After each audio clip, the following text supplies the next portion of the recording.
السلام علیکم ورحمۃ اللہ وبرکاتہ ان الحمد للہ نحمده ونصلی علی رسولہ الکریم اعوذ باللہ من الشیطان الرجیم هو الذی ارسل رسولہ بالہدى ودین الحق لیظہرہ علی الدین کلہ ولو کرہ المشرکون۔ دین اسلام دین حق ہے، خالق و مالک کی طرف سے انسانیت کی ہدایت کے لیے پسند کیا ہوا آخری دین، جو قیامت کی دیواروں تک غالب رہے گا۔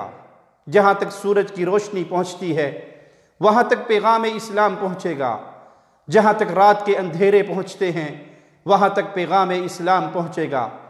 اس کو کوئی ظالم، کوئی جابر دبا نہیں سکتا، اس کو کوئی اپنے ظلم اور اپنی قوتوں کی وجہ سے زمین کے اندر دفنا نہیں سکتا، بلکہ یہ خالق کا بھیجا ہوا دین ہے، یہ آخری دین ہے، یہ راہ ہدایت ہے، یہ راہ نجات ہے۔ کفر کی ملت اس دین کے پھیلنے سے پریشان ہے، اسلام کے پھیلنے سے پریشان ہے، اور خاص طور پہ یورپ کے معاشرے میں یہ سلامتی کا دین جتنی تیزی سے مقبول ہو رہا ہے تو وہاں کے لوگ پریشانی کا شکار ہیں، کچھ کر نہیں سکتے۔ تو وہ کرتے کیا ہیں؟ اسلام کو بدنام کرنے کے جھوٹے طریقے سوچتے ہیں۔ کبھی تو یہ بتاتے ہیں کہ یہ دین دہشت گردی کا دین ہے۔ سبحان اللہ، یہ دین اسلام سلامتی کا دین ہے، امن کا دین ہے، پیار، محبت اور شانتی کا دین ہے۔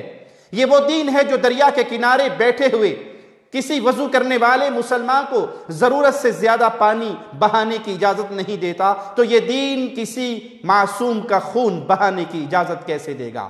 یہ وہ دین ہے جس میں ہمارے پیارے حبیب علیہ الصلاۃ والسلام کی سیرت کے ذریعے ہمیں یہ خبر ملی کہ صحابہ نے دوران سفر چڑیا کے چند بچوں کو اٹھا لیا، جس سے وہ چڑیا روتی ہوئی آئی، ہمارے آقا کے سامنے زمین پہ اپنے پروں کو مارا، تو پیارے حبیب علیہ الصلاۃ والسلام نے کہا تھا، اس کو اس کے بچوں میں تکلیف کس نے دی ہے؟ اس کے بچے اس کو واپس لوٹا دو۔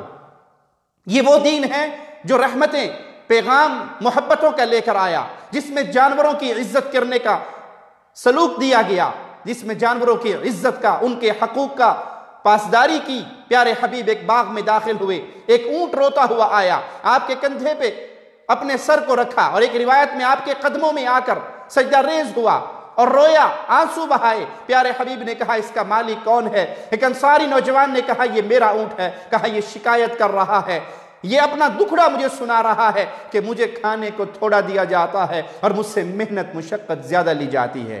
یہ دین اسلام دین رحمت ہے، یہ دین اسلام محبتوں کا دین ہے۔ تو کبھی تو یورپ کے رہنے والے اسلام کو بدنام کرنے کے لیے یہ صورت پیش کرتے ہیں کہ یہ دہشت گردی کا دین ہے، حالانکہ دین اسلام کا دہشت گردی سے کوئی تعلق نہیں ہے، بلکہ دہشت گردی کا کسی دین سے کوئی تعلق نہیں ہے۔ یہ ایک وبا ہے، یہ ایک بیماری ہے، لیکن وہ اس کو اسلام کے ساتھ جوڑتے ہیں تاکہ اسلام کو بدنام کریں اور اسلام پھیل نہ سکے۔ اور کبھی وہ اپنے غصے کی آگ اس طرح نکالتے ہیں کہ ابھی چند دن پہلے ہی پیارے نبی صلی اللہ علیہ وسلم کے خاکے بنانے کا ہالینڈ کے ایک مجرم نے اعلان کیا، اور اس کو باقاعدہ حکومتی سرپرستی دی گئی کہ یہ گورنمنٹ کے سائے کے نیچے ہوگا۔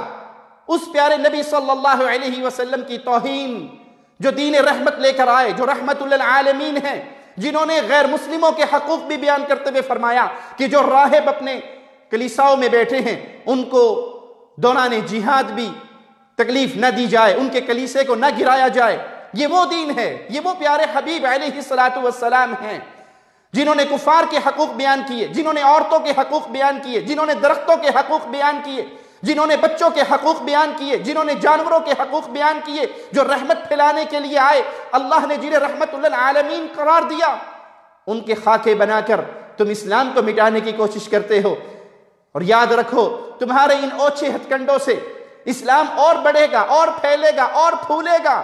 تم اسلام کو روک نہیں سکتے. تمہاری یہ حرکتیں مسلمانوں کے دلوں کو زخمی تو کرتی ہیں، چھلنی تو کرتی ہیں. مسلمان، پوری دنیا کا مسلمان اس وقت غیظ و غضب میں ہے کہ رحمت للعالمین امام الانبیاء، امام کائنات محمد الرسول اللہ صلی اللہ علیہ وسلم کی توہین کی جا رہی. مسلمان سراپا احتجاج ہیں، مسلمان اپنے حقوق کے لیے آواز بلند کر رہے ہیں، اور حق ہے مسلمانوں کا کہ رحمت للعالمین کی توہین ہو تو مسلمان صبر سے نہیں بیٹھ سکتا. اگر اسلامی اسٹیٹ ہوتی تو اس کا انتقام لیا جاتا، اس کا بدلہ لیا جاتا. مسلمان وہ کر گزرتے جو کرنے کا اسلام نے حق دیا ہے.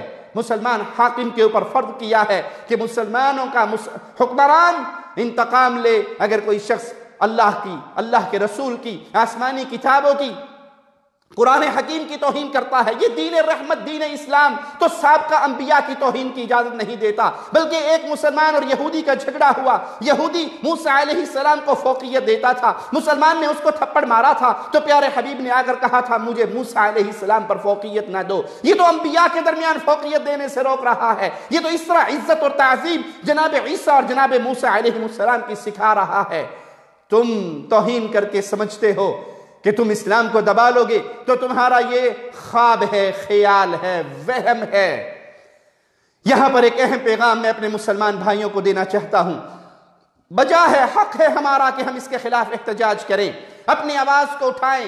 یہ آزادی رائے کا جھوٹا آوازہ بلند کر کے یہ کہنے والے، کیا تم آزادی رائے کا یہ معنی سمجھتے ہو کہ اپنی ماں کو گالی دو؟ کہ آزادی رائے کا یہ معنی ہے اپنے باپ کو گالی دو؟ کہ آزادی رائے کا یہ معنی ہے تم اللہ کو گالی دو؟ کہ آزادی رائے کا یہ معنی ہے اللہ کے رسولوں کو گالی دو، آسمانی کتابوں کو گالی دو؟ یہ آزادی رائے نہیں، تمہارا بد باطن ہے، تمہاری شیطانیت ہے جو تمہارے دلوں میں اسلام کے خلاف پنپ رہی ہے. لیکن میرے مسلمان بھائی، کرنے والا سب سے اہم کام، انتقام کا سب سے عظیم راستہ کیا ہے؟ یہ سب کچھ کیوں کرتے ہیں؟ کبھی تو قرآن کو جلاتے ہیں، کبھی قرآن کریم پہ پیٹرول پھینک کے آگ لگاتے ہیں، کبھی مسلمانوں کو دہشت گرد قرار دیتے ہیں، کبھی مسلمانوں کے نبی کی توہین کرتے ہیں. اس سب کے پیچھے پلاننگ کیا ہے کہ اسلام کو دبایا جائے، اسلام کو مٹایا جائے. اے مسلمان، تو جتنا اسلام کو اپنے سینے سے لگائے گا اتنا ان کفار سے انتقام کی صحیح راہ پر چلے گا. یہ اسلام کو مٹانا چاہتے ہیں. اے نوجوانوں، اپنی صورت اسلامی بناؤ، اپنا لباس اسلامی بناؤ، اپنی سیرت اسلامی بناؤ. تم اسلام کو اپنا اوڑھنا بچھونا بناؤ. وہ اسلام کو دبانے کے لیے سب کچھ کر رہے، تم اپنے گھر کو مسلمان کا گھر بناؤ، اپنے جسم کو مسلمان کا جسم بناؤ، اپنی تجارت کو مسلمان کی تجارت بناؤ، اپنے قول و فعل میں اپنے پیارے نبی کا رنگ لے کر آؤ. صبغۃ اللہ ومن احسن من اللہ صبغہ، اللہ کے رنگ میں رنگ جاؤ، محمد کریم کے رنگ میں رنگ جاؤ. یہ اصل بدلہ ہے. وہ قرآن حکیم کو جلاتے ہیں، تم قرآن حکیم کو اپنے سینوں میں محفوظ کرو، اپنی اولادوں کو اس کتاب کا حافظ اور قاری بناؤ، عالم اور عامل بناؤ. بدلہ لینے چاہتے ہو تو اصل پہلو یہ ہے کہ اپنے گھروں سے اسلام کے پیغام کو عام کرنا شروع کریں. ایک لمحے میں اپنی زندگی کے اسلام کا اوڑھنا بچھونا بنے، اسلام کو اپنا اوڑھنا بچھونا بنائیں. اسلام سے رہنمائی لیں.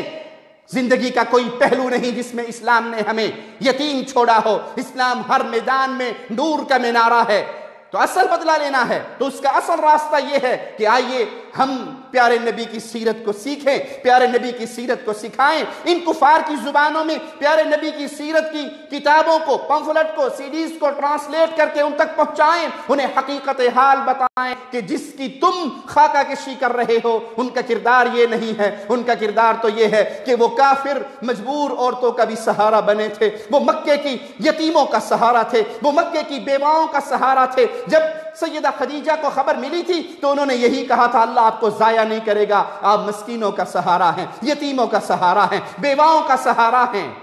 پیارے نبی کی سیرت کو اپنائیے، پیارے نبی کی سیرت کے پیغام کو عام کیجئے. جو توحید کا پیغام نبی ہمیں دے کر گئے اس توحید کے پیغام کو سینے سے لگائیے، اس توحید کے پیغام کو عام کیجئے.